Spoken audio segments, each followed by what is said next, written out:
Official website आपको इस तरह से दिख रहा होगा। उसके बाद यहाँ आप देखिए लिखा है पुलिस भर्ती में आर्कशीट टेस्ट में, ठीक है। यहाँ पे आप क्लिक करेंगे, क्लिक करें आपको इस तरीके से पीडीएफ डाउनलोड हो जाएगा। पीडीएफ डाउनलोड होने के बाद दोस्तों यहाँ पे आप देखेंगे कि कितनी वैकेंसी है, ठीक है, कितनी इसमें क्या क्या है, आप इस तरीके से देखें। तो चलिए हम आपको इसको आप पीडीएफ पढ़ेंगे तो काफ़ी समय लग जाएगा, इसलिए हम आपको इस वीडियो के माध्यम से जो आपके लिए जो इम्पोर्टेंट पॉइंट है वो उसको हम आपको बताते हैं। तो चलिए हम पीडीएफ डाउनलोड कर लेते हैं। पीडीएफ हमने डाउनलोड कर लिया दोस्तों। उसके बाद हम आपको एक एक करके बताते हैं, ठीक। ये देखिए पीडीएफ ओपन हो गया है। तो ये जो इसका एप्लीकेशन आया था, यानी जो नोटिस आई थी, ये लगभग 23/12/2023 को आई है। इसमें लिखा है उत्तर प्रदेश भारत सरकार उत्तर प्रदेश पुलिस भर्ती एवं प्रोन्नति बोर्ड सॉरी, ठीक। ये लखनऊ उत्तर प्रदेश का है। विज्ञापित है यानी सूचना है किस बारे में, पुलिस के में आरक्षी नागरिक पुलिस के पदों की भर्ती है, ठीक। तो इसमें है क्या, पॉइंट 1 देखते हैं। उत्तर प्रदेश पुलिस में महिलाओं एवं पुरुषों के लिए आरक्षी नागरिक पुलिस, ठीक, के लिए, यानी कुल मिला के आपको एक बात बताएं कि ये पुलिस भर्ती के लिए विज्ञापन जारी किया गया है। विज्ञापन जारी करने के लिए किया गया है कितने पोस्ट हैं टोटल, पदों की जो संख्या है इसमें 60,244, जिसमें अनारक्षित यानी जनरल कैटेगरी के लोगों के लिए 24,102, ईडब्ल्यूएस के लिए 6,024, ओबीसी के लिए है यानी अन्य पिछड़ा हुआ 16,264, SC ST के लिए है 12,650, अनुसूचित जनजाति के लिए है 1204। टोटल जो कुल पदों की संख्या है इसमें देखने को मिल रही है वो टोटल है 60,244 पोस्ट है। इसमें लिखा है 1.2 कि इसमें पुरुष और महिला दोनों लोग फॉर्म को अप्लाई कर सकते हैं, यानी भर सकते हैं और जॉब ले सकते हैं, ठीक। उसके बाद फॉर्म भरने की जो डेट है वो 27/12/2023 को आपका लिंक एक्टिवेट कर दिया जाएगा, और जो लास्ट डेट है जमा करने की, सबमिट करने की, वो 16/1/2024 है। और अगर कोई त्रुटि हो जाती है फॉर्म भरते समय, कोई आपको लग रहा है फोटो में दिक्कत है, सिग्नेचर नहीं अपलोड हो पा रहा है, कोई समस्या है, तो वो 18/1 को ये पोर्टल संशोधन करने के लिए ओपन होगा, 18/1/2024, ठीक है दोस्तों। अब हम बात कर लेते हैं इसके पे ग्रेड की, कि आप जॉब ले लेंगे तो उसमें पे ग्रेड कितना है, ठीक। तो जो पे ग्रेड है ये लगभग 5200 के हिसाब से, यानी कुल वेतन आपका जो रहेगा 21,700 पर मंथ रहेगा, ठीक है दोस्तों। अब इसमें बात करते हैं हम नेक्स्ट आवेदन शुल्क की। आवेदन शुल्क यानी आवेदन करने के लिए आपको 400 रुपये मात्र सबमिट करने होंगे। उसके बाद जो इसमें एजुकेशन क्वालिफिकेशन की बात है वह है आपका 10th या 12th होना चाहिए, किसी भी मान्यता प्राप्त से, भारत सरकार द्वारा किसी भी माध्यमिक प्राप्त से होना चाहिए, ठीक। 10th या 12th होना चाहिए, ठीक, 10th या 12th, किसी भी स्ट्रीम से हो, आप मैथ्स हो, साइंस से हो, या फिर आर्ट्स से हो, किसी से भी हो, ठीक है दोस्तों, 12th या 10th। उसके बाद बात करते हैं हम यहाँ पे जो भी ट्रिपल-सी किया हो या ओ लेवल किया हो गया उसको जो है प्रेफरेंस यानी मान्यता ज़्यादा दी जाएगी, ठीक है। और जो कोई भी सेना में या आर्मी में काम किया उसको 2 वर्ष के लिए कुछ भी प्रेफरेंस दिया जाएगा, ठीक है। उसके बाद हाँ, एक चीज़ इम्पोर्टेंट बात है कि कौन इसको फॉर्म को अप्लाई कर सकता है।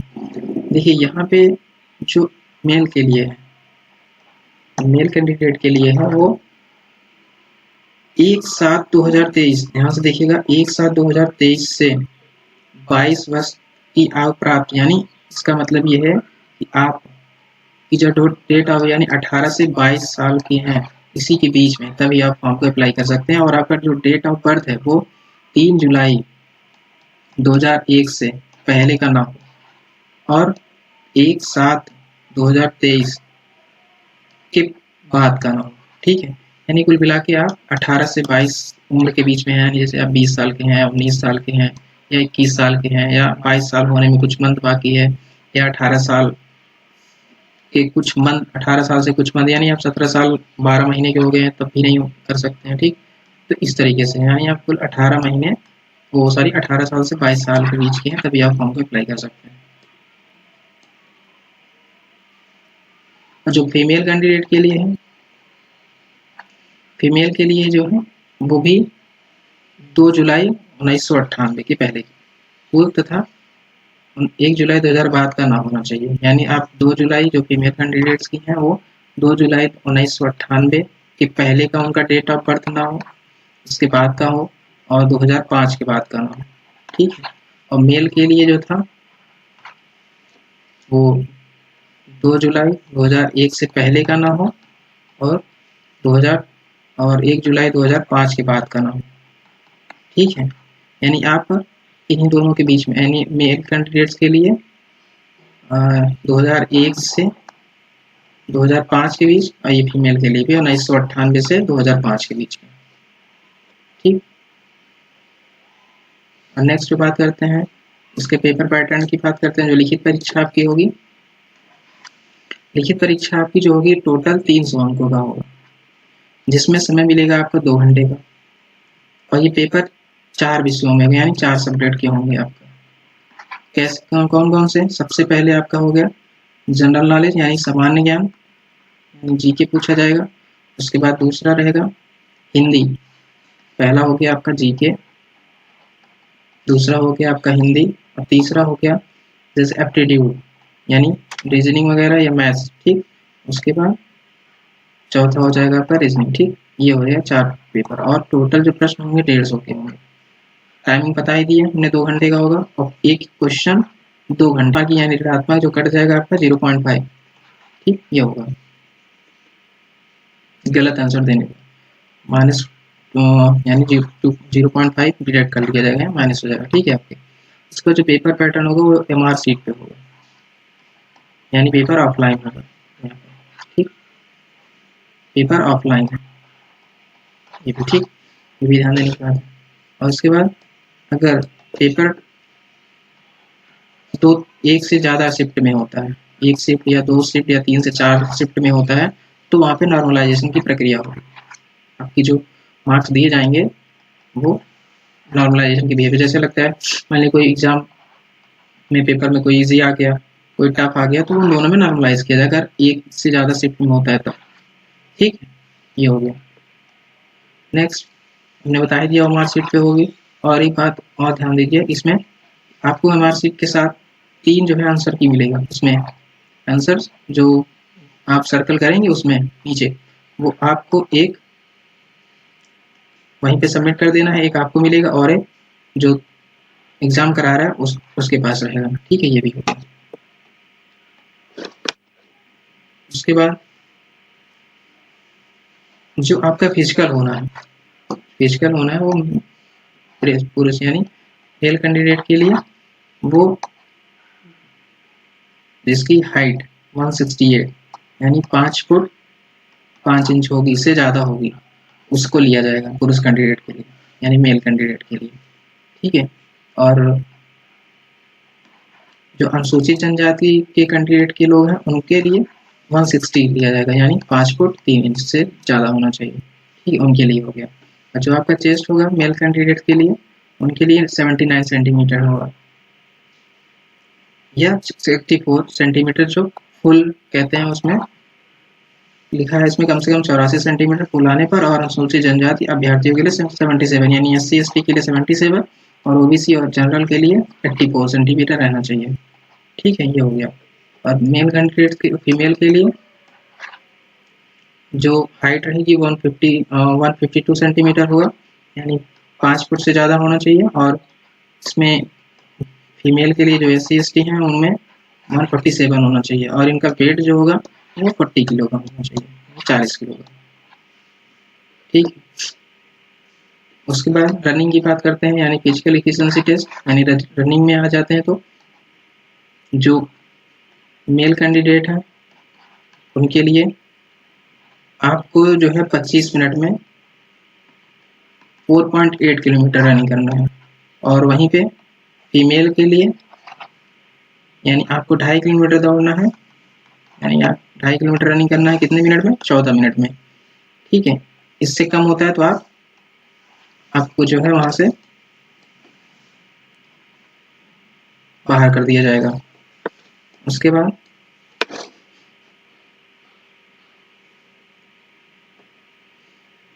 एक बात और, जो उत्तर प्रदेश के लोग हैं, यानी जिसका डोमिसाइल उत्तर प्रदेश, जो उत्तर प्रदेश के मूल निवासी, उनको आप उसको जो उनके लिए कुछ उत्तर प्रदेश निवासी उनके आय के उनसे उन्हीं के लिए आय की छूट रहेगी, बाकी अदर स्टेट के लिए नहीं, कि जो यूपी के हैं सिर्फ। ठीक है, नेक्स्ट बात करते हैं जिन्हें आरक्षित यानी जो अनुसूचित जाति के लिए उन्हें 5 वर्ष की आयु में छूट मिलेगी। ठीक है, लेकिन उन्हें जाति प्रमाण पत्र अपना लगाना पड़ेगा। और जो अन्य ओबीसी के लिए है उनके लिए भी 5 साल के लिए है। ठीक है, बस दोनों के लिए है। इसके बाद नेक्स्ट बात करते हैं एक चीज और, जो आप अपना कास्ट सर्टिफिकेट बनवाएंगे ओबीसी के लिए और SC ST, ठीक, वो उनका जो कास्ट सर्टिफिकेट होना चाहिए वो देखिए यहाँ पे लिखा है, वो 1 अप्रैल 2023 के पहले का ना हो। ठीक, लिखा है उसके बाद का होना चाहिए। यानी अगर आप लोग अभी नहीं बनवाए हैं तो आप लोग जब तक ये फॉर्म अप्लाई हो रहा है, यानी एप्लीकेशन डेट जब तक लास्ट डेट है उसके बीच में ही आप लोग बनवा लीजिए। नया आपने पुराना बना रखा है ठीक है, आप रखे रहिए, हो सकता है काम लग जाए। या लेकिन अगर नहीं है या उसके पहले का है, 1 अप्रैल 2023 के पहले का है, तो आप रखिए ठीक है, बट आप एक नया बनवा लीजिए। और बट कब तक, लास्ट डेट के पहले पहले आप बनवा लीजिए इसको। ठीक है, ये बहुत इंपॉर्टेंट पॉइंट है, क्योंकि बहुत बच्चे इसकी वजह से मेन डीबी में बाहर हो जाते हैं। मेन चीज ये है, सबसे ज्यादा इंपॉर्टेंट पॉइंट है, तो आप लोग इसको बनवा लीजिए।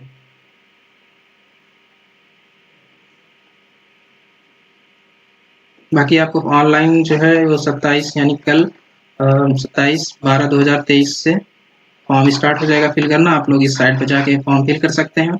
बाकी क्या क्या लगेगा उसमें फॉर्म फिल करने के लिए मैं आपको बता दे रहा हूँ कि फॉर्म भर करते समय कौन कौन से डॉक्यूमेंट्स लगेंगे। ठीक है, तो डॉक्यूमेंट्स आपके लगेंगे, जैसे मान लीजिए लग रहा है आपके 10th की मार्कशीट लगेगी, या आप 12th एलिजिबल दे रहे हैं और 12th की लगेगी।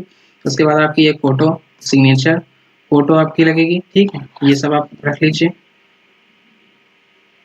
कैसे होना चाहिए, जैसे फोटो में अगर आपका जो फेस है वो एकदम क्लियर होना चाहिए, और 6 महीने के अंदर का ही फोटो पिक होना चाहिए, यानी आप लेटेस्ट कोई फोटो आप उसको अपलोड कीजिए। और कोई जो फोटो के जो बैकग्राउंड होता है वो वाइट ही रखना। ठीक है, उसके बाद जो साइज होगी फोटो की वो KB में होना चाहिए, कलर में, यानी वाइट बैकग्राउंड होना चाहिए। ठीक है,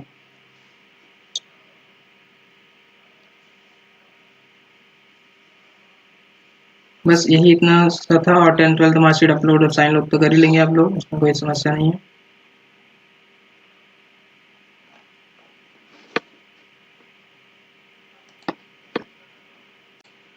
और जो आपका सिलेबस है, नेक्स्ट जो आपका सिलेबस है उसमें जो पूछा जाएगा